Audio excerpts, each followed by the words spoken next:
Tenterfield, Australia, 1955. El 24 de octubre nace Catherine Mary Knight, quien tiempo después se convertiría en la primera mujer del país en ser condenada a cadena perpetua. Una mujer que siempre estuvo en el foco de los rumores y habladurías de Aberdeen, el pueblo donde creció, rumores que se trasladarían también a Murray, donde tuvo que trasladarse casi obligada después de un escándalo relacionado a su propia madre. Durante su vida y en específico su etapa de adultez, Catherine mantuvo relaciones con diversos hombres, algunas sentimentales, otras simplemente placenteras y pasajeras. Muchas de ellas, por no decir todas, relaciones tóxicas que sacaban a relucir su cara más amarga, perturbadora, agresiva y violenta. Pues Catherine fue la misma mujer que cometería en su momento uno de los crímenes más atroces y vulgares de la historia de Australia.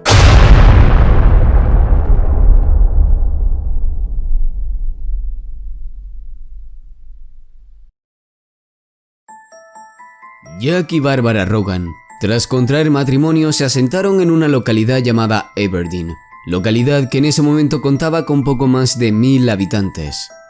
Matrimonio del cual salieron 4 hijos y a priori eran una familia totalmente normal, un matrimonio convencional con una vida de lo más tranquila.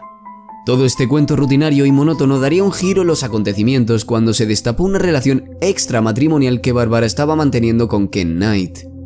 Ken era compañero de trabajo de Jack, el marido, y además las dos familias eran bastante conocidas en el pueblo de Aberdeen. Fue tanto el revuelo que aconteció debido a esto, que Barbara y Ken tuvieron que marcharse de allí. Y lejos de romper la relación infiel, los amantes formaron una nueva familia en Murray, ya que ninguno de los hijos que Barbara había tenido con Jack los acompañó. Es aquí, fruto de esta nueva relación, que nació Catherine Knight y su hermana gemela, junto a 2 hermanos más.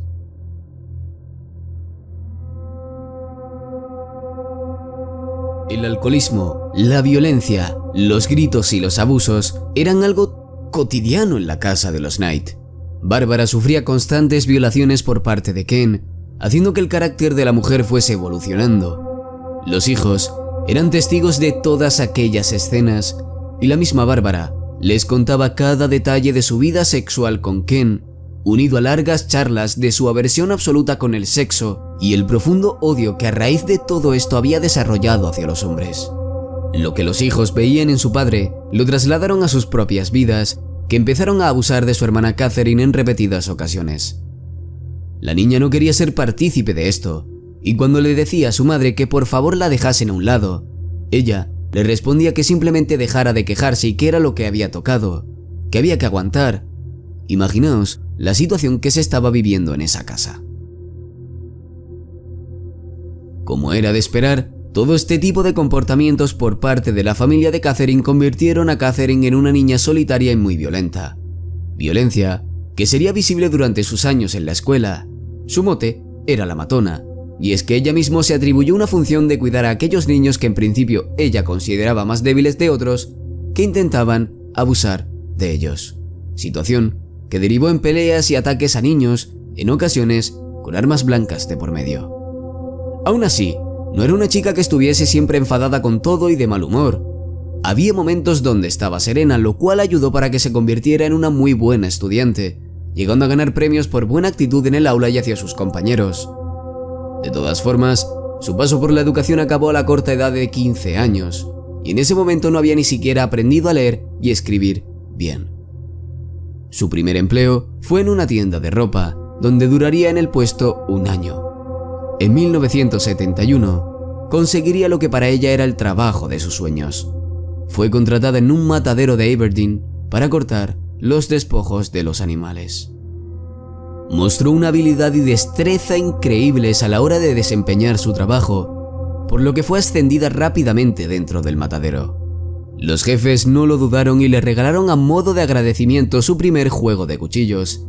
Catherine se sentía muy atraída por los filos de estos utensilios, hasta tal punto de llegar incluso a dormir con ellos.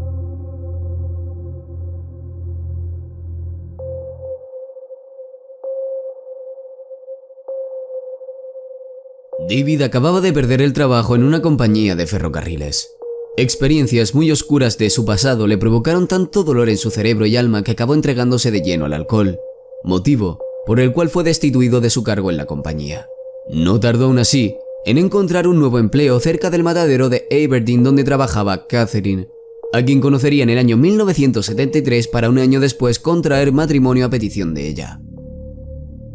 Después de haber mantenido 3 relaciones sexuales en la noche de bodas, David se quedó dormido, cosa que a Catherine no le gustó nada, pues las 3 relaciones le habían parecido pocas y que se durmiera sin tener más lo consideró de muy mal gusto. David despertó debido a una sensación de fuerte presión en el cuello, para encontrarse a su reciente esposa intentando asfixiarle cuando abrió los ojos. No fue algo aislado. El matrimonio se convertiría con el tiempo en una vorágine imparable de violencia. Un día, la policía se personó en el hogar del matrimonio. David tenía una fractura en su cráneo y había estado pidiendo ayuda a su vecino después de haber logrado escapar de su esposa. Catherine estaba en un estado bastante avanzado de embarazo, pero ni eso le impidió montar una escena increíble de cine. David había llegado un poco más tarde de lo habitual a casa. Catherine no mostró ninguna intención de mantener una conversación normal y tranquila. Prendió fuego a la ropa de su marido y le atestó un golpetazo muy fuerte en la cabeza con una sartén. Aún así, Catherine se libró de todo cargo por la acción, pero lógicamente David la abandonó en 1976, poco tiempo después de nacer Melissa Ann, su primera hija. Este abandono fue un golpe muy duro para Catherine, que descargó su rabia e impotencia en su propia hija, haciendo que acabase siendo tratada durante varias semanas en un hospital psiquiátrico. Una vez, tras salir de él, varios vecinos la observaron zarandeando a una niña en medio de la calle, aunque la situación más dura de todas fue cuando dejó el carrito en el que paseaba Melissa Ann con ella dentro en las vías del tren. Afortunadamente, un conocido de la zona se dio cuenta de todo esto y consiguió rescatar a la pequeña minutos antes de que pasara el tren. Si esto no fuese suficiente, Catherine había conseguido hacerse con un gran hacha con la que amenazaba a las personas por la ciudad, haciendo que regresase al psiquiátrico pero saliendo después de unas pocas horas nuevamente en libertad. Unos días después, agredió a una mujer con un arma blanca en la calle, provocándole varios cortes de alta gravedad en la cara. La mujer logró escapar, pero no lo hizo un niño al que cogió y amenazó con un cuchillo hasta que la presencia policial consiguió quitarle el arma y reducirla. Nuevamente era ingresada en un hospital psiquiátrico y nuevamente salía tras unas pocas semanas pareciendo ya rehabilitada del todo. Retomó su relación con David, tuvieron a su segunda hija, Natasha Marie, y encontró otro trabajo en otro matadero.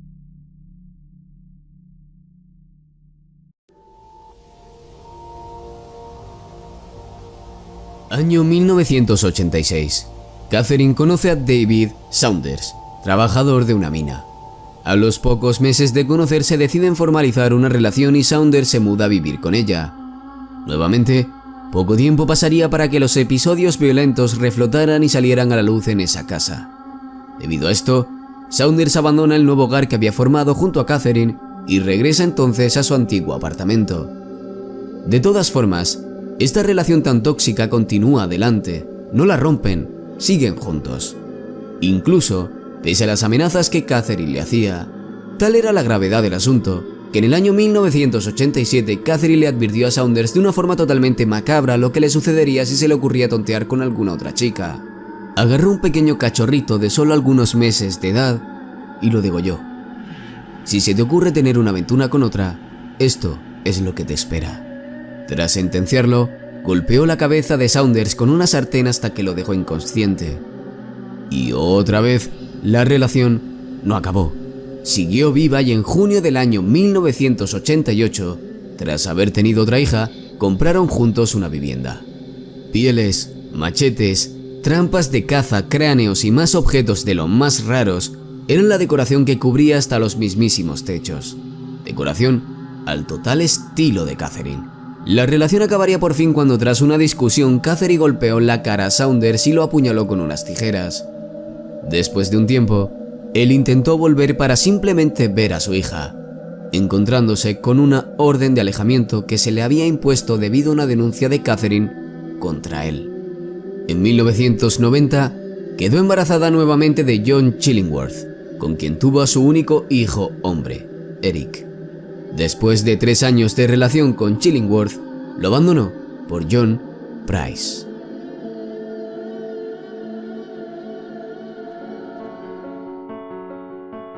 John Price era un hombre divorciado y con 3 hijos de su anterior matrimonio. Se convirtió en el amante de Catherine mientras ella aún mantenía su relación con John Chillingworth. Price era completamente consciente de los arranques de histeria, violencia y locura de Catherine, que para sorpresa de nadie, no había cambiado en lo más mínimo. Se hizo notable cuando en 1998 John rechazó la propuesta de casarse que le hizo Catherine, provocando una gran discusión entre ambos. Ella, vengativa como nadie, envió unos vídeos al jefe de John donde aparecía cogiendo sin permiso algunos objetos de su puesto de trabajo. Fue despedido por hurto y provocó que decidiese terminar la relación en ese momento. Unos meses más tarde, sin embargo, la retomaron, pero no volvieron a vivir juntos en ese momento. Las peleas no desaparecieron, sino que cada vez serían más frecuentes, fuertes e intensas. Año 2000. En una de esas discusiones que eran el pan de cada día, Catherine apuñaló a John en el pecho. El 29 de febrero, John interpuso una denuncia para mantenerla alejada de sus hijos por el miedo que desarrolló a que la agresividad pudiera acabar proyectándose en ellos, expulsándola también del domicilio. El mismo día de estos hechos, John contactó con sus entonces compañeros de su nuevo trabajo para explicarles que si algún día no acudía a trabajar, era porque le había sucedido algo grave. Cuando John regresó a su casa, se dio cuenta enseguida de que Catherine no estaba allí, y sus hijos tampoco. Había decidido dejar a los niños en casa de unos amigos para pasar esa noche. Catherine había ideado una noche romántica para intentar reconciliarse con él. John se mantuvo ajeno a estos planes y sobre las 11 de la noche se fue a su dormitorio y se durmió. Catherine volvió y tras ver un rato la tele, se duchó y se acercó sigilosamente a la habitación donde dormía su marido. Lo despertó y mantuvieron relaciones sexuales. Al día siguiente de interponer la denuncia contra Catherine, John Price no había acudido a su puesto de trabajo, por lo que el nerviosismo se empezó a hacer dueño de sus compañeros. El jefe mandó a uno de ellos a la casa para ver si todo estaba en orden. Un vecino también se preocupó bastante al ver que el vehículo de John seguía estacionado en la puerta a esas horas. Tocaron el timbre e intentaron ver a través de la ventana para ver si John se había quedado dormido. Y por lo poco que se podía apreciar desde el exterior, parecía que en el interior todo estaba en orden. Hasta que unas manchas de sangre en la entrada hicieron que, sin dudarlo, llamasen a la policía. A las 8 de la mañana llegaron los agentes y tomaron la decisión de forzar la entrada al percatarse de ciertas evidencias que presagiaban que nada bueno había ocurrido allí. Catherine estaba en un sueño tremendamente profundo debido a una cantidad de pastillas que había ingerido. A su alrededor se contemplaba un escenario con unos niveles de atrocidad inimaginables. John había sido desollado completamente y su piel colgaba de unos ganchos a modo de cortina sobre una puerta en el salón. La cabeza decapitada estaba en una olla cocinada junto a varias verduras. Las nalgas también fueron cocinadas y se encontraban fileteadas sobre la bandeja del horno con también verduras. En la mesa del comedor estaba la vajilla perfectamente colocada y un papel con los nombres de sus hijos en sus respectivas sillas. Había algunos restos de la carne de John en la parte de atrás del jardín, sin saber jamás el por qué estaban allí. La teoría apuntaba a que Catherine pudo haber intentado digerirla sin mucho éxito. El cuerpo desollado y decapitado yacía boca arriba en el suelo, dejando ver los músculos y parte de sus órganos internos sobre un gran charco de sangre.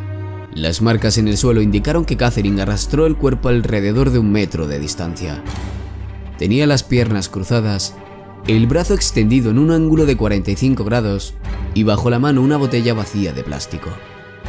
Cerca del cuerpo también se encontraron 2 cuchillos, los cuales tenían una hoja de 17,5 centímetros. La cantidad tan alta de sangre esparcida por toda la casa determinó después en la reconstrucción de los hechos que Catherine comenzó a apuñalar a John mientras él todavía estaba durmiendo.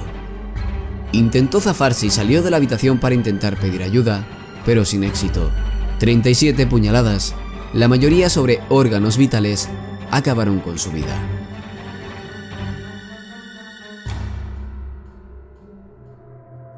Catherine Knight fue declarada culpable de asesinato con una sentencia de cadena perpetua sin posibilidad de libertad condicional. Fue evaluada por psiquiatras, de los cuales 2 de ellos concluyeron en que presentaba un trastorno límite de personalidad. Sus abogados alegaron amnesia.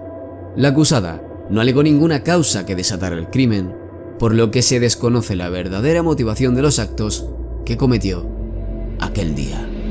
¿Qué opinas tú? Te leo en los comentarios.